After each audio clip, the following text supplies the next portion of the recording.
I arrived at dusk. The track faded into rutted earth and the last rays of the sun faltered behind the Loita hills. I emerged at the edge of a forest known to the local Maasai as Entim Enaimina Enkiyo, the forest of the lost child. I had come to document a legend, nothing more than that a disappearing child, local stories told and retold, fading into folklore. But as the light diminished, that intention felt naive. The forest greeted me with a silence so deep it pressed against my ears. I parked the car and stepped out. The air smelled of damp bark and moss, of old rain and hidden roots. The canopy above swallowed what little light remained. I checked my watch. 4:27 p.m. According to the calendar, plenty of daylight left, but here it looked like evening had already begun. I walked toward the trailhead. A Maasai elder sat nearby, sharpening a machete. He glanced at me but didn't speak at first. Then he said, "You are alone?" I nodded. He looked out toward the forest. "It is not just forest," he said. "It remembers." I hesitated. The words sounded like a warning. I thanked him and moved on. The path narrowed quickly, trees closing in. Above the first few steps, I felt the light fade further, as if the forest itself were drawing the day away. I set up camp in a small clearing, under tall cedar and podocarpus giants. In daylight, the place had looked serene. But now, in the dim, half-dark, the trees seemed to lean in. The air felt heavy. I unpacked my gear, set my stove, made tea, and recorded an introduction. October 14th, Loita Forest, Kenya. I've come to explore the story behind the forest of the lost child. Saying the words made everything feel real, more permanent. The insects had fallen silent. No crickets, no distant calls. The only sound the faint hiss of cooling metal and the rustle of leaves above. I glanced at the trees. A twig snapped. I froze, but all I saw were branches. I turned away and tried to brace myself. As the sky dwindled, I hopped into the tent early. The rain began soft, almost imperceptible at first, then steadily tapping the fabric. I lay back, watching the domed ceiling of the tent, hearing the rain, hearing the forest breathing around me. "Why does it get dark so early here?" I asked. There was no answer. Sleep came, but fitfully. I dreamed of the forest floor opening beneath me, of a small shape slipping between roots. I woke to the sound of water dripping. The rain outside was heavier now. Morning arrived. The mist hovered between trees. I emerged from the tent and found footprints, small ones circling the clearing. Fresh mud filled them. I knelt. Heels, toes, the imprint distinct. I hadn't heard them approach. I looked around. Nothing. Just the forest. My compass left beside the fire was gone. In its place, half buried in mud, I found a small stone carved with a spiral pattern. I pocketed it, but unease followed. In daylight, I walked toward the stream. The water was clear and cold. I knelt to drink and looked across the bank. There, barely visible, I thought I saw movement, a small figure, silent, standing among ferns. I blinked, and it was gone. The trail back to camp felt longer. The forest seemed to shift. Light changed direction. The air chilled. I arrived and the fire was out, though I'd left it burning. The tent was zipped. I swear I'd left it open. Inside, I found the same spiral-carved stone placed on my sleeping bag. I did not move it. I sat and waited for dusk. As the next night fell, the rain returned with force. I set up the camera and tripod at the circle of stones I'd found earlier. An hour passed silently. Then the rain ceased, and the forest froze. In that silence, I saw mist fold, a handprint in mud, the spiral now extending away from the circle. I followed it, flashlight trembling, into deeper darkness. I came upon a small wooden post. Beneath it, a soaked child's shirt blew. White birds stitched across the sleeves. I recognized it from a photo later. I said the name aloud, Erono. The rain returned. My camera flickered. The forest exhaled.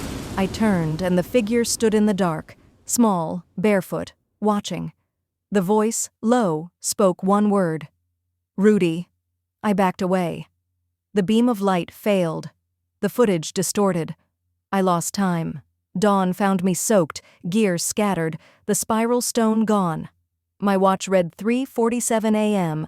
Later, reviewing audio, I heard breathing not mine and humming. The melody repeated. The word, "Nju hapa, come here." I did not remember speaking it. I returned home. The humming followed. Drips of water formed, shaped like spirals. Footprints on my floor. The word Erono appeared on my laptop folder 1 audio file. I opened it and heard my own voice. He's here now. The rain won't stop until I go back. I packed my bag again. I drove until the trees rose once more and the rain began ahead of me. I whispered the name. The forest answered not with sound, but with silence so full I could feel it. I walked into the forest again. The mist closed behind me. I found the stream. I looked down at my ankles. The water rippled though shallow. I stepped in. It pulled outward. The camera still recording. And then nothing. When my team recovered the footage 3 weeks later, only mist remained. The shirt, blue with white birds, lay on a stone, and beneath it the spiral pattern fresh. Somewhere in Loita Forest, the rain still falls. If you listen closely, you may hear the hum of a child in the dark. The rain kept falling. October 15th, 2025, my second night in Loita Forest. I made notes by the dim glow of a headlamp. The logbook from the Narat County Archives sat open beside me. In it was an incident report dated July 4th, 1989. A missing boy, Erono Ole Centel, age 9. The same name I had whispered in the dark. According to the record, Erono disappeared while collecting firewood near Entim Oltulili stream. Witnesses said he followed a strange light deeper into the forest and never returned. Rangers searched for 6 days. They found only his shirt and a half-buried stone carved with a spiral. I traced the same pattern with my thumb. The symbol was identical to the one I'd found outside my tent. The rain eased for a while, replaced by the soft clicking of insects waking again. The forest exhaled. Steam rose from the soil. I switched on my recorder. Field note 2. Temperature drop, 3 degrees. Strange echo from East Ridge. Possible running water. When I played it back, a low hum undercut my voice, steady, rhythmic, almost like a child's tune. I followed the direction it came from, careful not to stray too far. The trail descended through thick cedar roots, slick with moss. Twice I thought I saw lantern light ahead, but it vanished when I blinked. At 2:14 a.m., my GPS stopped updating. The last coordinate froze at 1.4665, 35.8612, the same point marked on the 1989 Ranger map as Zone 6 search terminated. I recorded another note. Entering restricted section. Visibility 15 meters, smell wet ash. I found remnants of an old campsite, rusted tins, fragments of a tent pole, a torn ID tag with the words N. Kiprotich KWS, Kenyan Wildlife Service. Later, back in Nairobi, I'd confirm Noel Kiprotich, Junior Ranger, went missing during that same search in 1989. His file was never closed. Around the campsite, the trees bore shallow carving circles linked by short lines, like constellations. They looked recent. The night deepened. Mist pooled along the ground. I switched off the light to listen. Silence. Then footsteps. Small, uneven, circling me. I called out in Swahili, "Ni nani hapo?" No answer. Only a faint giggle that rose, paused, and dissolved into the rain. My camera lens fogged. The battery indicator dropped from 78% to 1% in seconds. I turned to head back and saw something carved into a tree trunk near my path. Erono 1989 to 2025. The numbers gleamed, wet and new. The following morning I checked the carving again. The bark was intact, smooth, no markings at all. I radioed the local ranger post in Ilkarin. A voice crackled through an older man who called himself Mzee Parter. He said, "That forest has a way of showing you what it wants. If you saw a name, you were meant to." He invited me to the village to talk. I packed my equipment and began the slow hike out. The trail looked unfamiliar. My compass needle spun without stopping. Hours later, I stumbled into open grassland. The forest lay behind me like a wall. Clouds towered, blue-black with more rain. At Ilkarin, Mzee Parter met me outside a small schoolhouse. He wore a red shuka and carried a staff marked with burned rings. "You found the spiral," he said, before I mentioned it. "That mark is older than our stories. We call it Enkaiten Loan Kishu, the calling path. It's carved where the forest takes a child. We leave it untouched." He told me Erono was his nephew. They never recovered a body. But every year when the long rains begin, a single child from the village wakes in the night claiming to hear Erono singing. I asked if anyone followed the sound. "One did," he said, "my son." He came back before dawn, but his eyes were wrong. He kept saying, "It wasn't Erono." I asked if I could record his story. He nodded slowly. "Only if you promise not to play it in the dark." I recorded for nearly an hour. When I replayed it later, half the tape was blank. The remaining section contained only breathing shallow, rhythmic, childlike, and one sentence whispered in Maasai. "The forest wants to remember." That night I wrote in my logbook, "If memory is what keeps us human, what happens when a place begins to remember instead?" The rain returned before dawn. I dreamt of the spiral widening, turning, and of small footprints leading away from me toward the sound of running water. When I woke, my tent zipper was open again. Muddy tracks crossed the threshold one small pair, and beside them, bare adult feet. The rain stopped mid-morning. Mist clung to the valley between the Loita hills. The air smelled faintly of smoke from village fires below. I followed the dirt road toward Ilkarin, where the ranger station stood beside a faded blue water tank marked KWS post number 6. Inside, the walls were lined with logbooks, decades of patrol notes, weather charts, and missing person reports. I asked permission to look at the 1989 records. A young ranger, Sergeant LeMay and Tepes, helped me pull them from a wooden cabinet. The file was thin, 2 sheets of carbon paper, a photograph of a search party, and a map with zones circled in red ink. "We still lose cattle there sometimes," he said. "Sometimes the herders hear a voice calling the name of a child, always before a storm." He pointed to a mark on the map Zone 6. The same coordinates my GPS had frozen on. Beneath the report, someone had penciled, "Area closed after Ranger K. Noel went missing. Forest declared culturally protected by Loita elders." The handwriting was uneven, as if the writer's hand had trembled. LeMayan told me of the ceremony that followed. The elders had walked the perimeter of the forest chanting to seal it from further loss. No one camped beyond the lower ridge after that. Yet in 2017, he said, a European ecologist, Dr. Leah Sundberg, vanished there while studying biodiversity. Only her audio recorder was recovered, buried in soil near the same stream where Erono disappeared. I asked if I could hear it. He hesitated, then opened a drawer and placed a small digital recorder on the table. The label read, Loita Tape, 17A. The first minute was static, then the faint rustle of rain. A woman's voice murmured coordinates, followed by a whisper behind her, a child saying something in Maasai. I played the section again, slowing it down. The words translated to, "Come with me."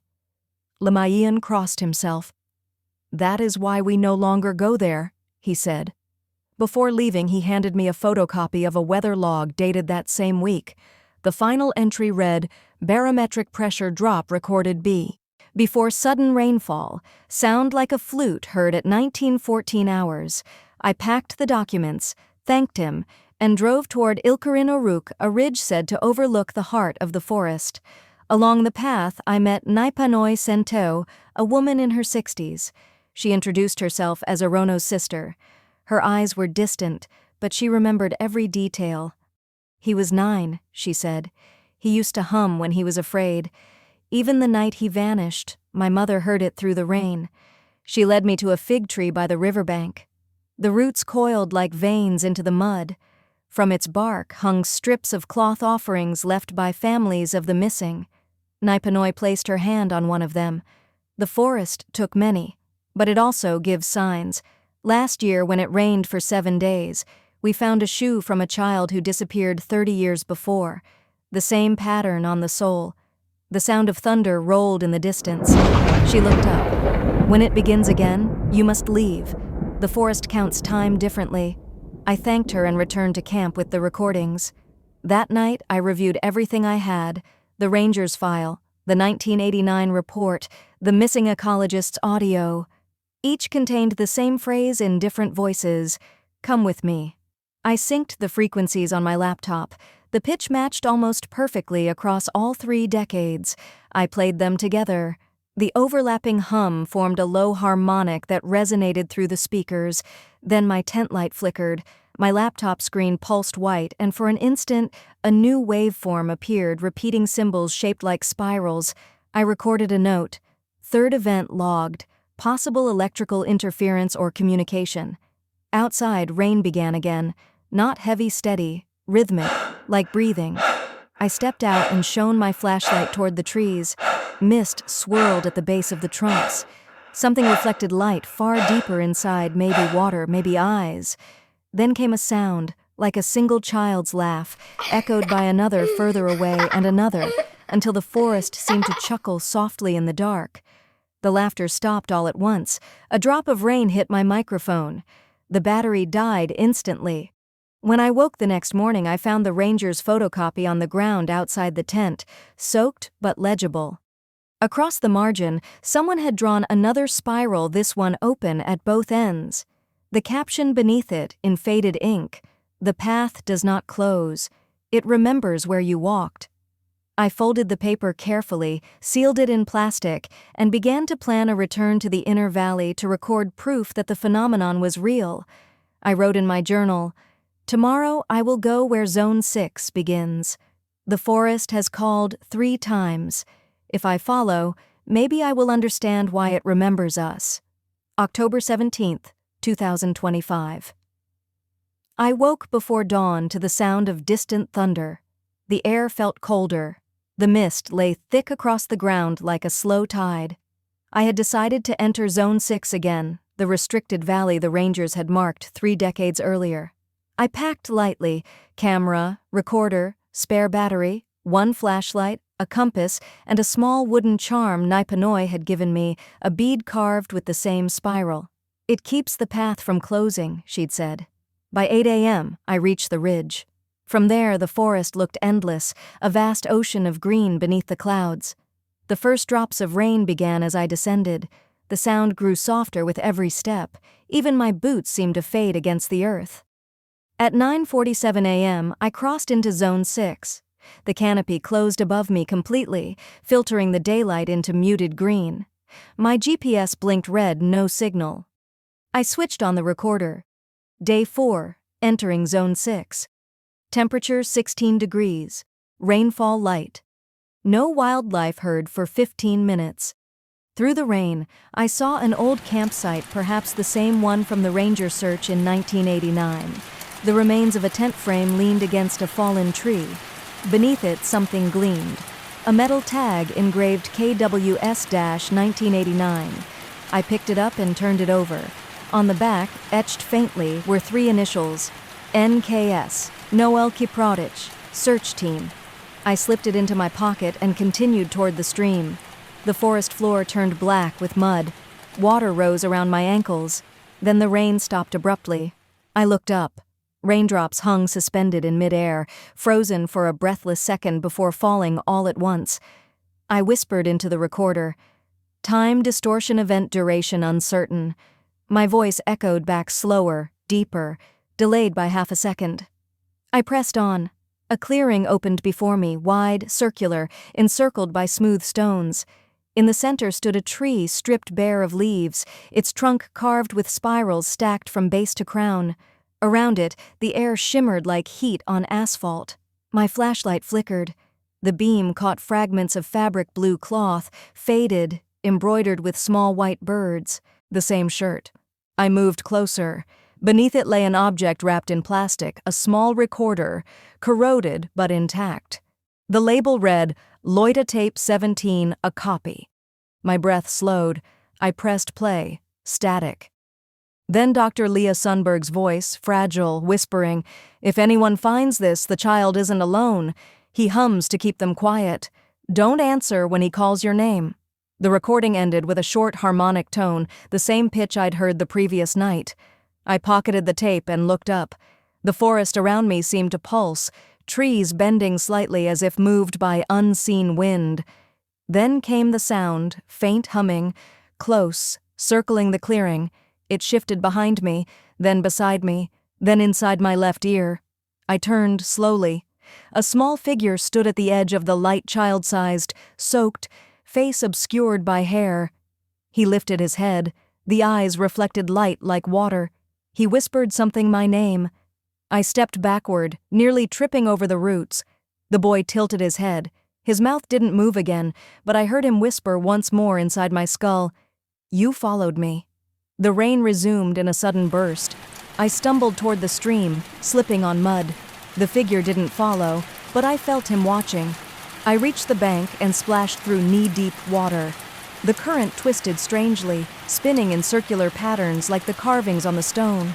A flash of lightning lit the valley. For a second, the forest floor around the tree glowed faintly blue. Hundreds of small spirals burned into the soil. I don't remember falling, but when I came to, my recorder was still running. The playback would later reveal 32 minutes of missing audio replaced by low, rhythmic breathing. At minute 33, my voice returned, confused, repeating the phrase, "He's not a child." When I finally emerged from the forest edge, night had already fallen. My watch read 2:16 a.m. The last thing I remembered before darkness was the distant hum of a lullaby and the sound of water dripping in slow rhythm. In the following days, I reviewed the footage. On the frame where the lightning struck, a second figure appeared beside the boy, taller, indistinct, face turned away, hand resting on his shoulder. Behind them, carved into the tree trunk, were new words not visible before. "If you see him, don't speak." The Forest of the Lost Child had another voice now, one that waited for mine to stop before continuing the story. Please like and subscribe to my channel. Nairobi, November 3rd, 2025. 2 weeks since Loita. The city feels louder, faster, but strangely distant, like I'm watching it through a window underwater. I rented a small flat on the west side of town, near Kabete. The air here is dry, the streets bright, yet every night around 3 a.m. I hear rain. Not outside, inside. I checked the ceiling, no leaks, no watermarks. Still, the sound of soft dripping moves from corner to corner as if searching. The first night back, I found mud on the kitchen floor. I wiped it clean. The next morning, it returned small prints, each the size of a child's foot. I told myself it was my imagination, residue from the forest. But then I reviewed my field recordings. The files had changed. In Loita tape 03 at minute 12, where I remember my own breathing, I now heard another shallow, fast, layered over mine. Then came a whisper, close to the mic. "You left too soon." I paused the tape. The rain sound in my apartment stopped instantly. I stared at the recorder, waiting. For nearly a minute, silence. Then the faint hum began again, the same lullaby from the forest, looping. I shut it off, but the melody continued faintly from somewhere else, the bathroom drain. I recorded everything, labeling the files by date. On November 6th, I wrote, "Humming begins at 2:47 a.m., stops when lights are turned on. Possible auditory hallucination due to sleep deprivation."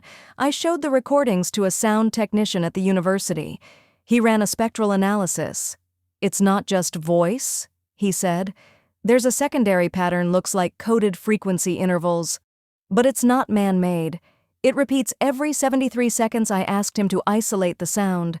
The pattern translated into a visual waveform, a spiral. My stomach tightened. That night, I dreamt of the forest again. The stream was dry this time, the air silent. The child stood on the bank, looking at me. Then he turned and pointed behind him toward a figure in the mist. I woke to my recorder turning on by itself. The same voice spoke, clear now. "Rudy, come back." I tried ignoring it. I deleted the file. The next day it reappeared on my laptop desktop, same name, same timestamp. Inside, my own voice repeated over and over, "He's not a child."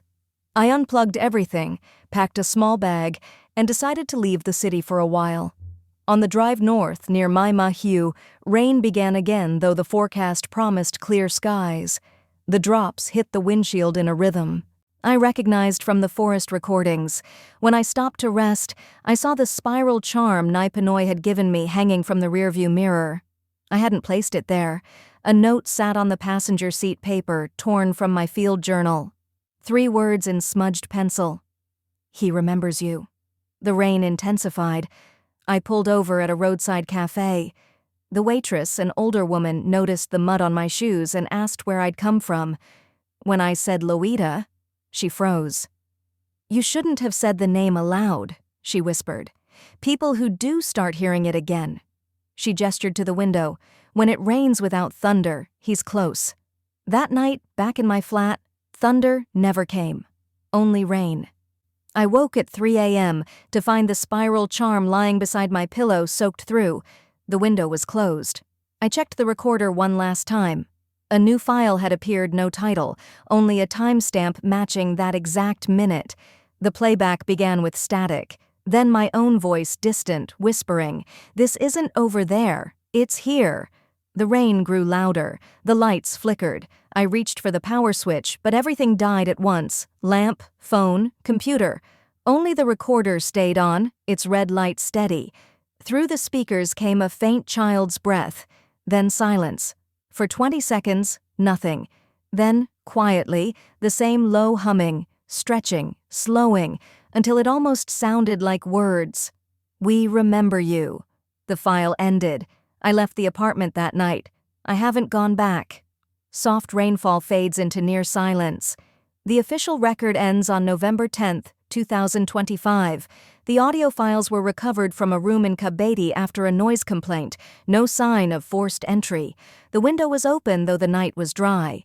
Inside the recorder's final log, the rain fades out slowly, as if moving away from the microphone. Then a single breath. Not frightened, not hurried, just still. Investigators closed the case as equipment malfunction and environmental interference, but the rain that was heard on the tapes, it matched no storm recorded anywhere near Nairobi that week. The technician who analyzed the frequency pattern left a note on his desk. "It doesn't sound like weather. It sounds like someone remembering, pause, slow inhale." Every year, people enter Loita Forest to film, to record, to prove what happened. Some return with nothing but blank footage, some with static, and a few say that when they try to sleep, they hear the same dripping sound in the walls, like the forest found a way to follow them home. Maybe that's all memory really is, places that refuse to forget us. Soft hum returns child's melody, distant. If you ever travel through Narok and rain starts to fall without thunder, don't say the name of the forest out loud. Don't hum the tune, just listen.